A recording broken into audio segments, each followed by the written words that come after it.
Yun, magandang araw po sa inyo lahat. Welcome po sa Makapili TV.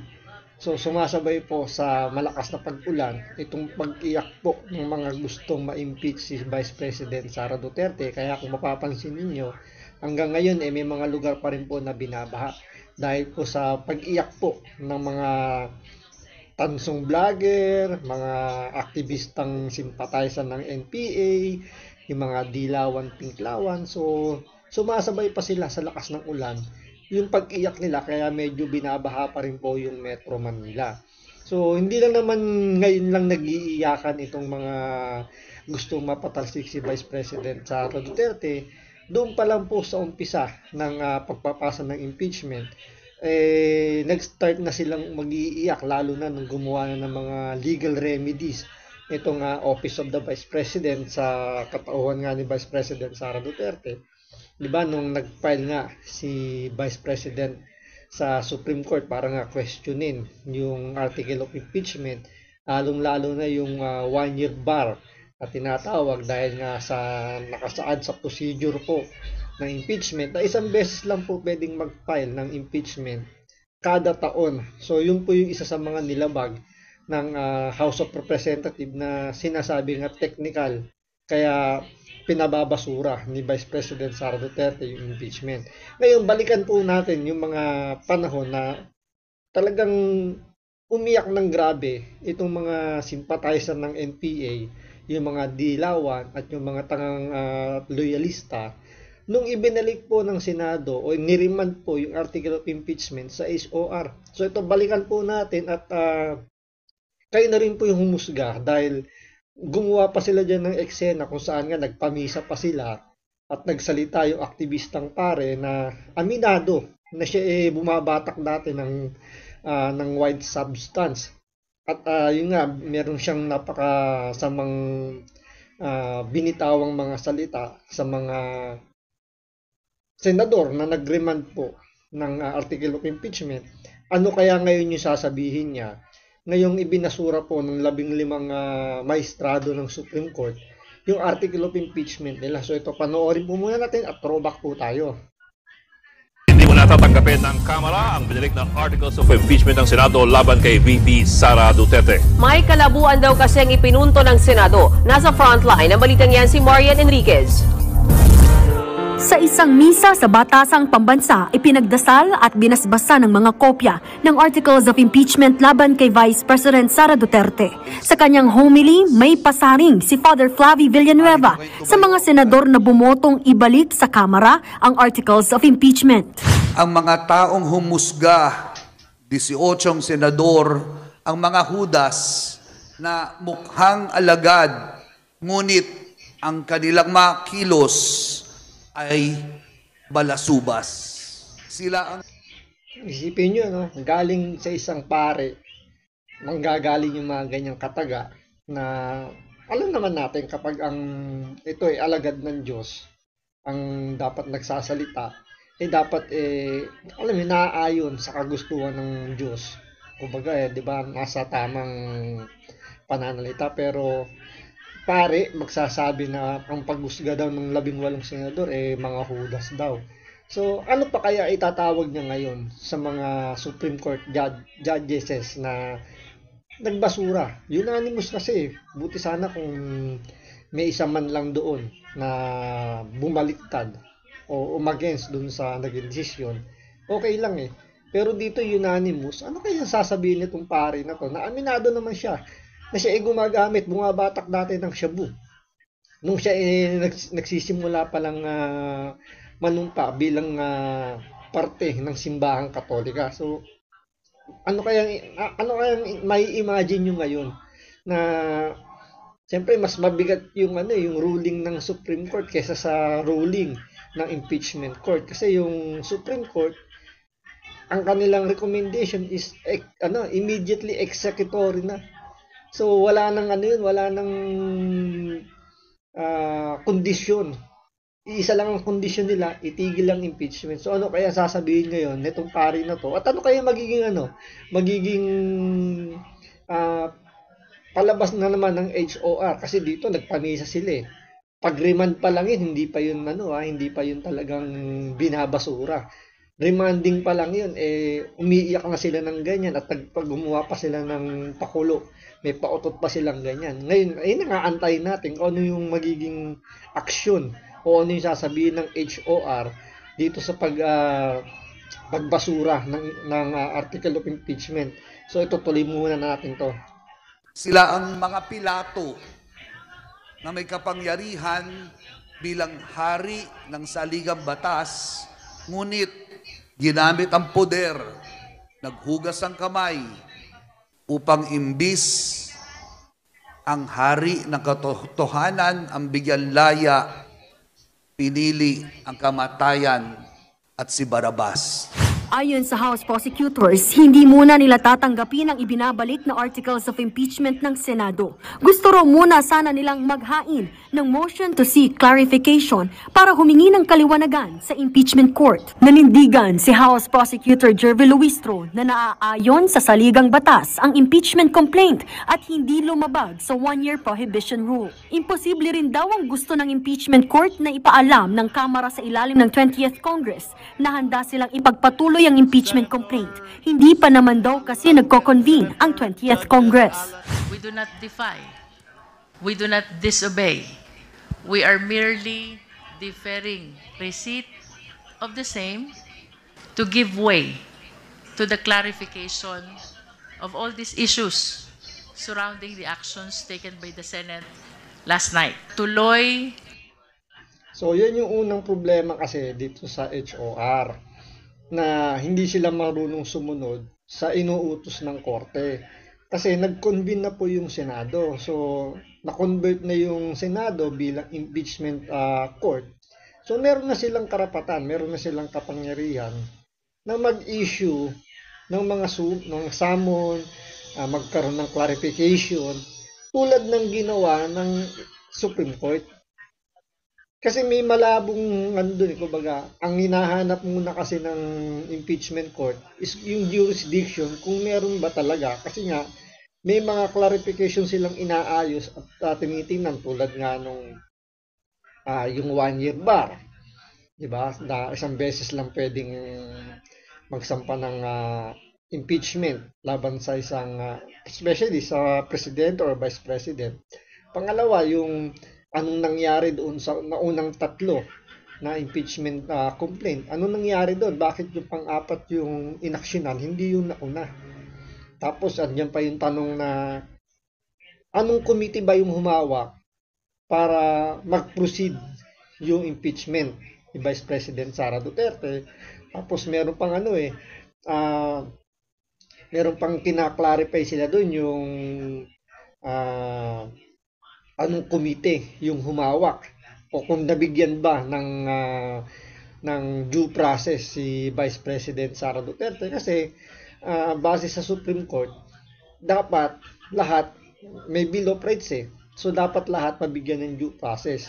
Ngayon hinahanap nila ng Supreme Court kung nabigyan ba ng pagkakataon na masagot ni Vice President Sara Duterte yung mga reklamo laban sa kanya. Kasi di ba yan naman yung pinaka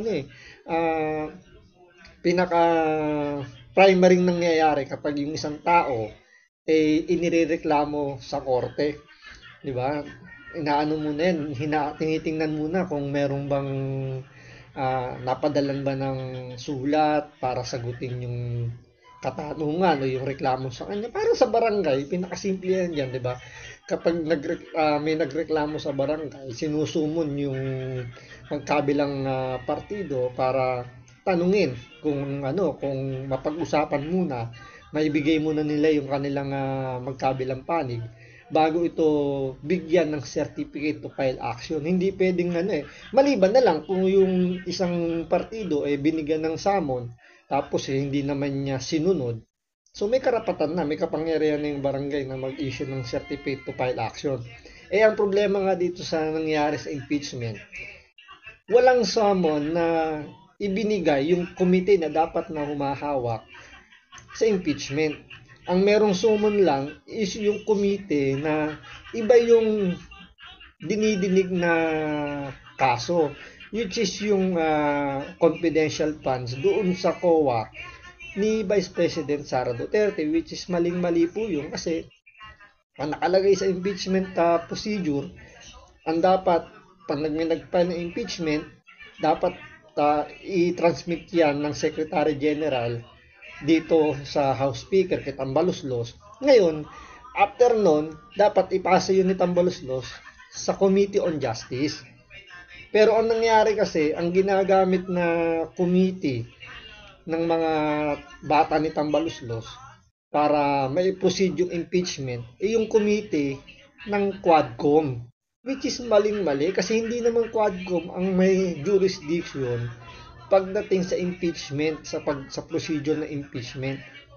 Pwedeng gamitin yung report nila as evidence, pero hindi pwedeng gamitin yung committee nila na ipapalit mo sa Committee on Justice para mag-proceed at i-transmit doon sa Senado. Which is yung ganun yung nangyari na ipinipilit nila na dumaan niya sa committee report. Kaya tinransmit agad-agad nila, hindi na nila binigyan ng pagkakataon magsalita si Vice President Sara Duterte kasi sinasabi nila, hindi daw sinagot ni Vice President Sara Duterte yung mga katanungan nila doon sa komite ng Quadcom. Di ba? Doon pa malinaw na nilabag na nila yung procedure. Hindi dapat Quadcom ang humawak ng committee na yan, kundi yung Committee on Justice. Natuloy na ang impeachment trial. No one can stop this anymore. Giit naman ni House Prosecutor Joel Chua, labag sa saligang batas ang ginawa ng Senado. Tila nag-aabogado. Ayan, dalawang abogado na yung nagsalita ng House of Representatives, si Luistro, kahit si Chua. Sa kanilang pagkakaintindi o yung kanilang interpretasyon sa kanilang ginawa, wala raw silang nilabag na batas o kumbaga sumunod sila sa procedure ng impeachment. At sinasabi pa nila na yung Senado daw po yung hindi sumunod, unconstitutional daw yung pag-remand ng article of impeachment sa kanila. Abogado na raw ang ilang senador para sa bise, gayong ang kanilang obligasyon maging horado. Wala naman po sa mandato ng mga senador ang mag-file at magdesisyon sa ganitong klaseng mga motion na dapat sila ay aakto na impartial o neutral. Pero ngayon po parang hinaharang po nila ang demokrasya po dito sa ating bansa.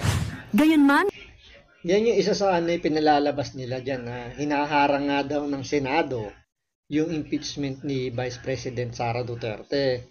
Pero kasi hindi nila naiintindihan na nag-convert na nga as impeachment court yung Senado. So meron na silang kapangyarihan na magtingnan muna yung mga reklamo kung ito may kabuluhan, kumbaga may probable cause. Hindi naman kasi pwede yung basta-basta na lang kayong magsasampa ng reklamo tapos sasabihin nyo parang out of nowhere or hearsay lang yung hawak mo, pinangahawakan mo. Tapos i-impeach mo na kagad yung isang impeachable officer o official na yan. So yun muna yung tinitingnan ng korte, which is yun naman talaga yung normaling ginagawa ng mga korte, di ba?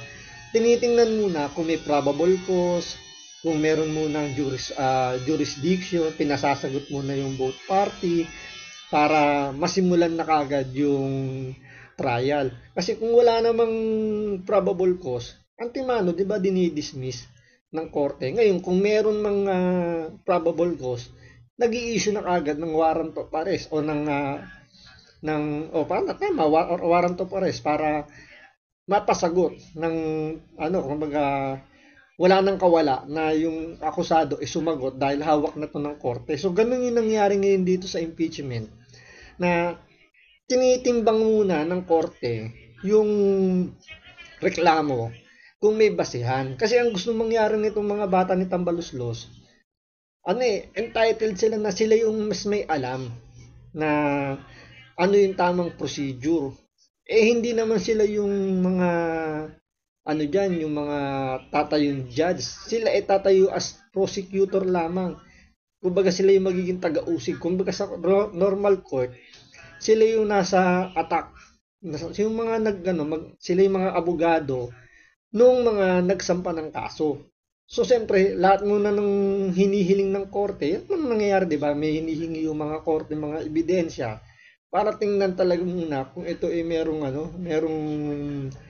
probable cause. Hindi yung basta kwento lang, hindi lang basta chismis, hindi kagaya ng isang kongresista na may marinig lang na chismis, pwede nang gamitin grounds para makapag-file ng kaso.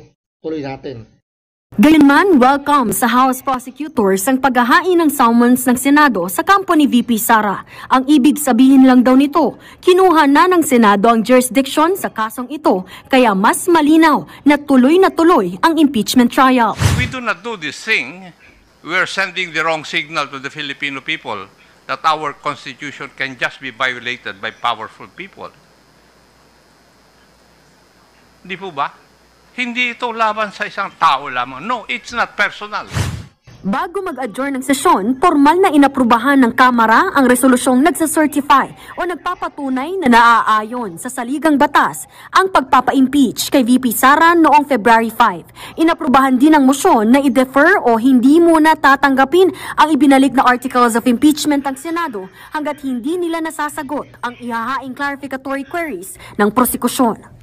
Naniniwala ang ilang House prosecutors gaya na nabukid noon 2nd District Representative Keith Flores at Antipolo 2nd District Representative Romeo Acop na may intensyong ibasura o i-delay ng Senado ang impeachment trial ni VP Sara. Pero umaasa silang uusad na ang impeachment trial para maipakita na ang mga ebidensya. So dyan pala makikita nyo yan na pinalalabas nila sa mga press con nila na bias na kagad yung Senado. Medyo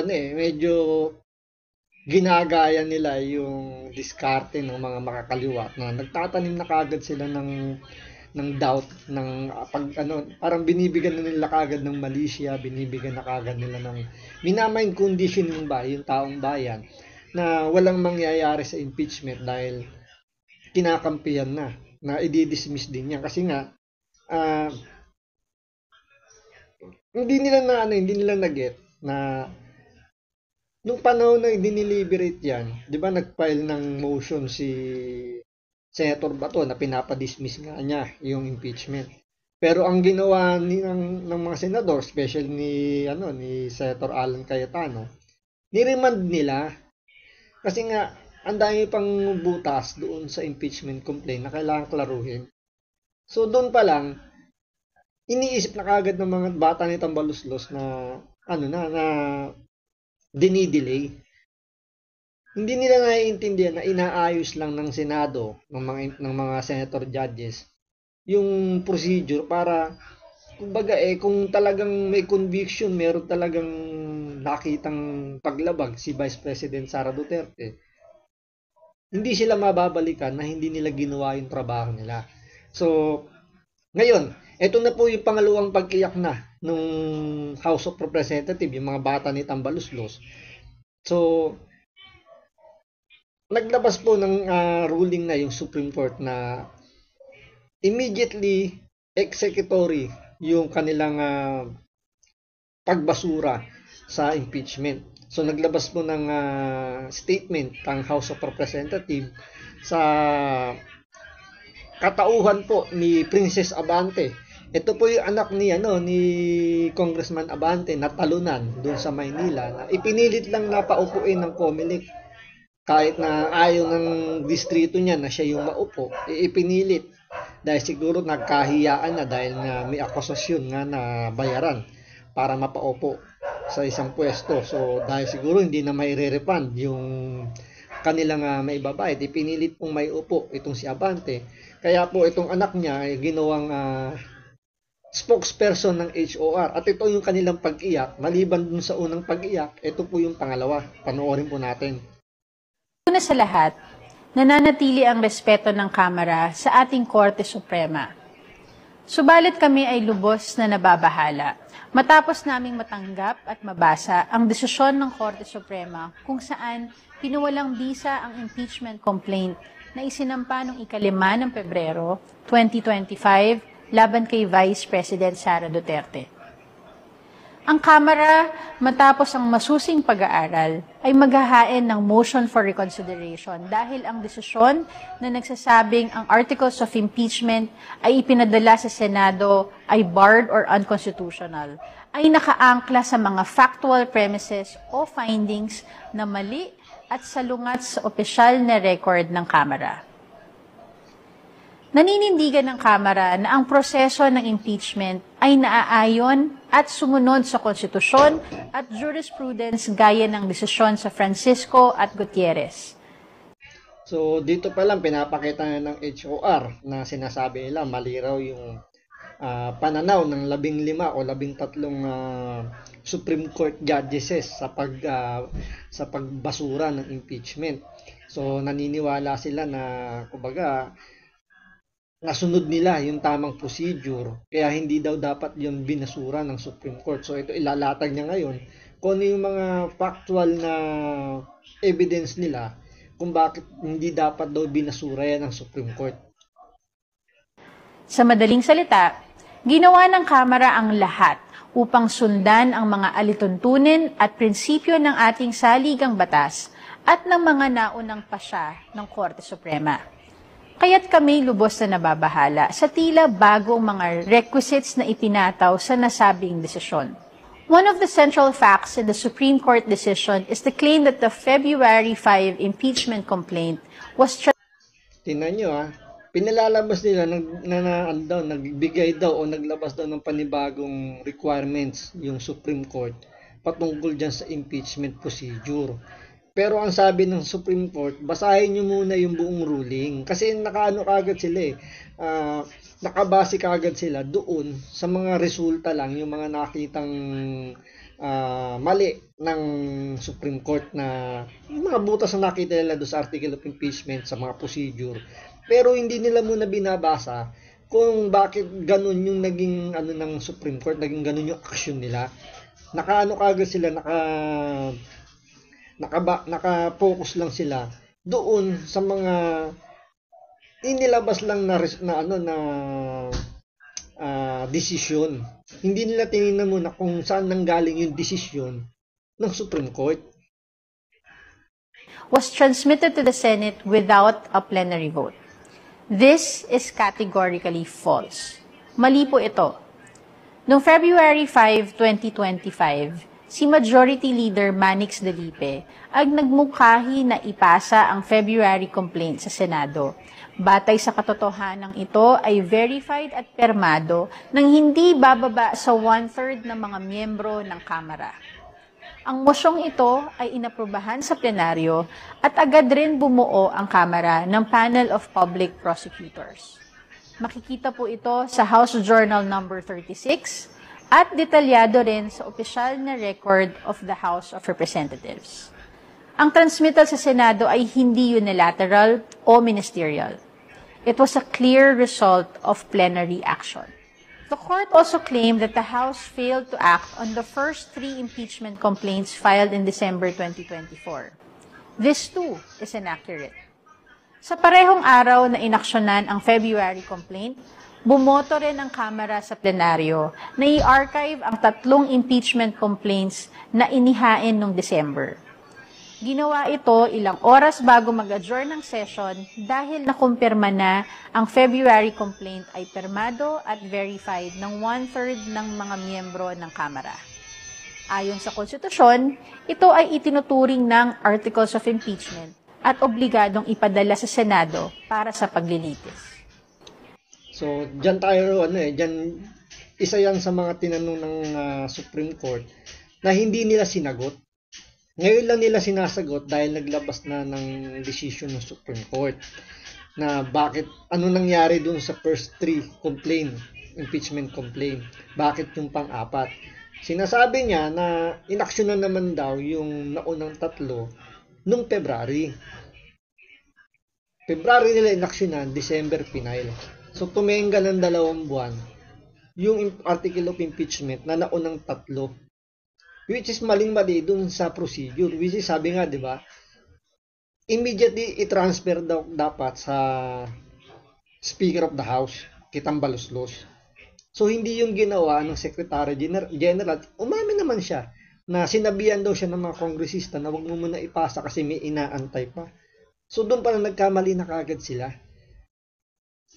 Yun yung unang pagkakamali, tapos hindi pa nila sinagot yung tanong na yan doon sa Supreme Court. Hindi rin nila sinagot yung impeachment court.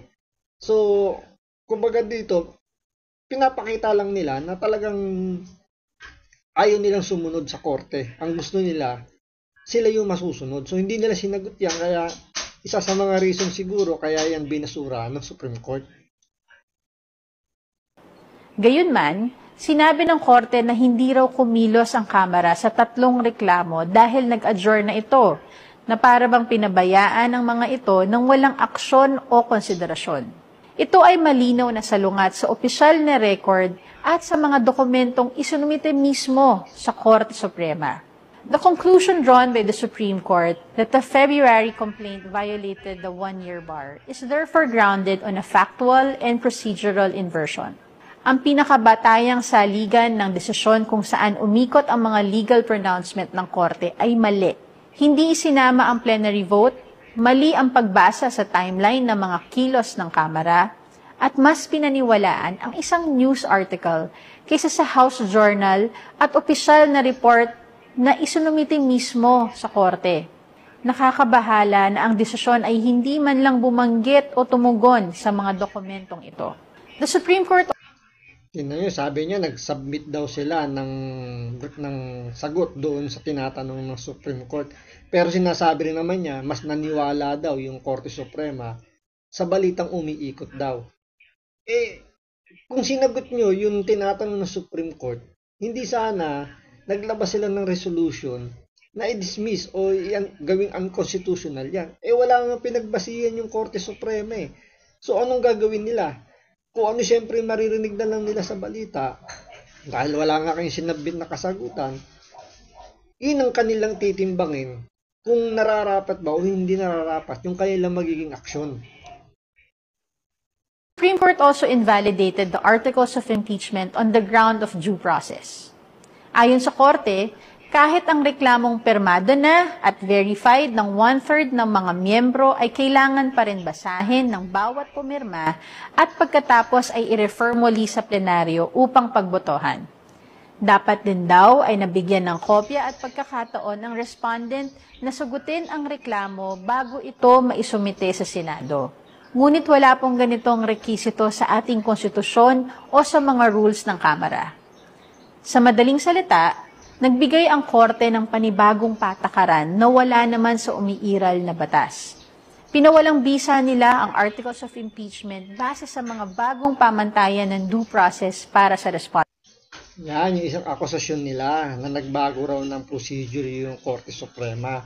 Wala daw yun sa saligang batas na kailangan daw bigyan ng kopya ng article of impeachment yung respondent, na kailangan din daw dapat mabasa ng mga miyembro ng House of Representatives yung article of impeachment, which is yun yung mga hindi nangyaring ginawa ng mga bata ni Tambaluslos.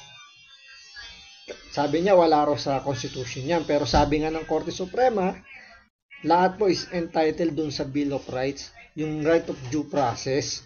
So kung hindi mo bibigyan ng kopya ng reklamo yung inireklamo ninyo, paano sila magre-respond doon sa akusasyon ninyo? Yung ba yung tamang venue na bigla ka lang magsasampa ng kaso na hindi alam ng tao kung ano yung nireklamo sa kanya? So yun yung isa sa mga dahilan kung bakit dineclare na unconstitution ng Supreme Court yung impeachment ni Vice President Sara Duterte, kasi nga nawala yung due process. Due process na hinihingi ninyo ngayon sa pagbasura sa impeachment, pero yun muna hindi nyo ibinigay kay Vice President Sara Duterte. So nasa Constitution po natin na lahat po is entitled pa sa right of due process. Sa respondent, meron po tayong tinatawag na Doctrine of Operative Facts.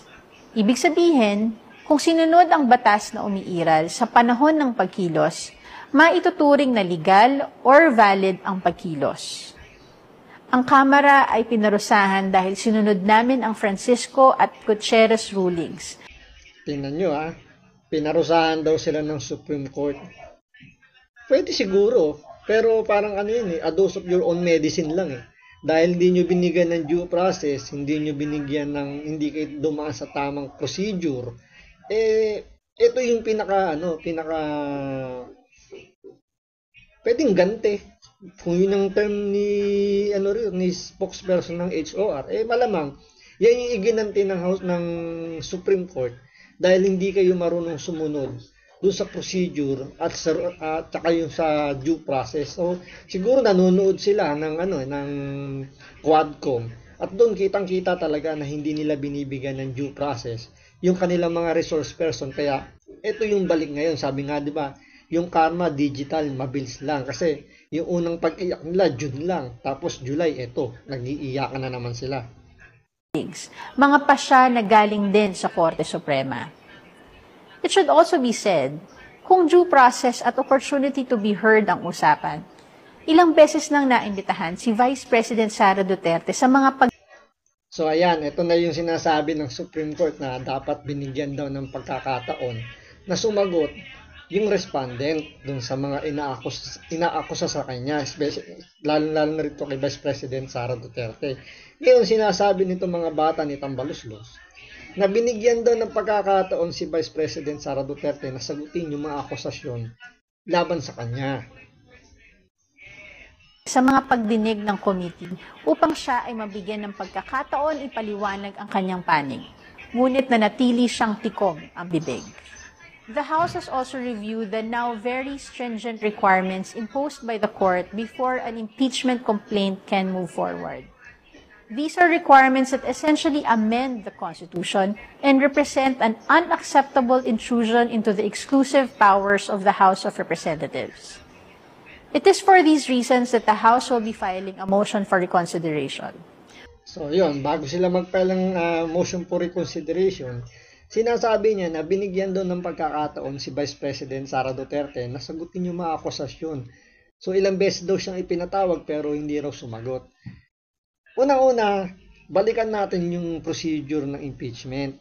Ang sabi doon, pagka-file ng article of impeachment, tatanggapin ng Secretary General, tapos ang Secretary General dadaling kay Tambaluslos, si Tambaluslos dadalhin sa Committee on Justice para doon pasagutin si Vice President Sara Duterte.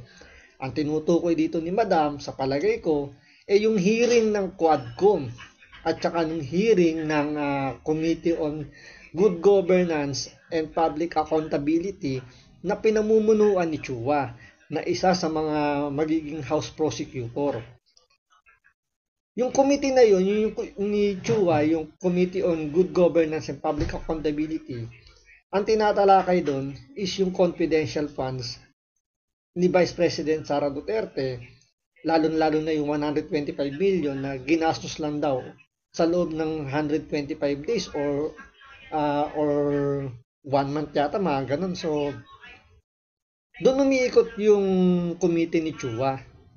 So, yung committee ni Chua, yun yung nag-i-issue ng summon kay Vice President Sara Duterte para sagutin yung mga sinasabi nila mga notice of disallowance, yung mga akusasyon tungkol dun sa mga pangalan ng mga nado sa confidential funds. Yung sikat na si Mary Grace Piatos. Hindi po yung committee ni Chua yung hahawak, o dapat sa committee ni Chua dapat humarap si Vice President Sara Duterte para matuloy yung impeachment. Dapat Committee on Justice. So doon pa lang sablay na naman. Kaya ibinasura ng Supreme Court. So kagagawan ninyo yung pagbasura.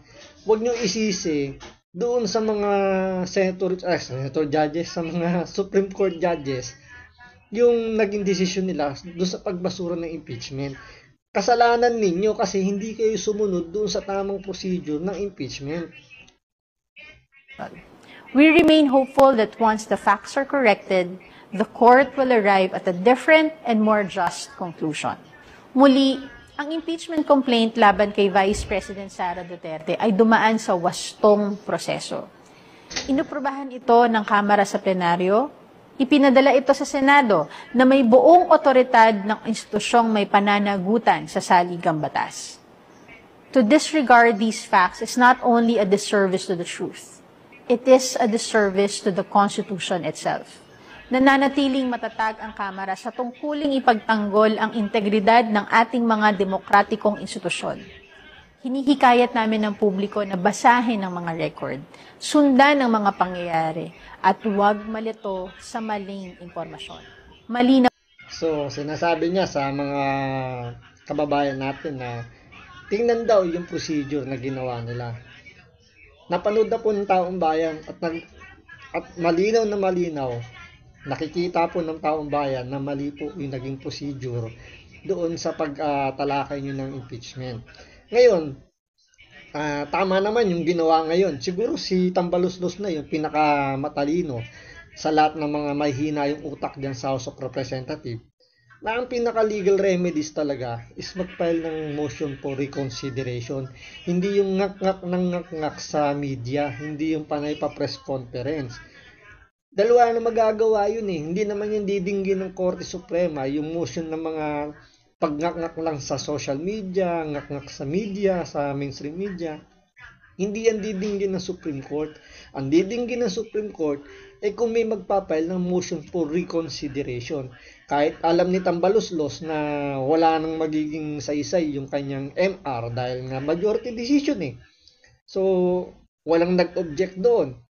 Pero may lakas pa rin ng tapang ng muka si Tambaluslos na mag-file ng motion for reconsideration, which is yun naman ang tama. Mag-file ng legal remedies. So, antayin natin sa mga susunod na araw kasi sabi ng Senado, pwedeng hindi nila sundin yung Supreme Court rules. So, kung hindi nila susundin yan, pwedeng magkaroon ng constitutional crisis at pwede silang ma-cite in contempt kung gugustuhin ng korte dahil wala nang ibang itataas sa korte na pwedeng humusga sa mga ganyang legal na aspeto dahil ang Supreme Court, kung sa Tagalog, kataas-taasang hukuman. So, nag-iisa na lang yun. Wala namang nakasaad sa saligang batas na meron pang mas kataas-taasan. So, ang trabaho ng judiciary, which is yung pinamumunuan ng Supreme Court, i-interpret ng tama ang batas. So, maraming salamat sa panonood. Ingat po kayo lagi. God bless.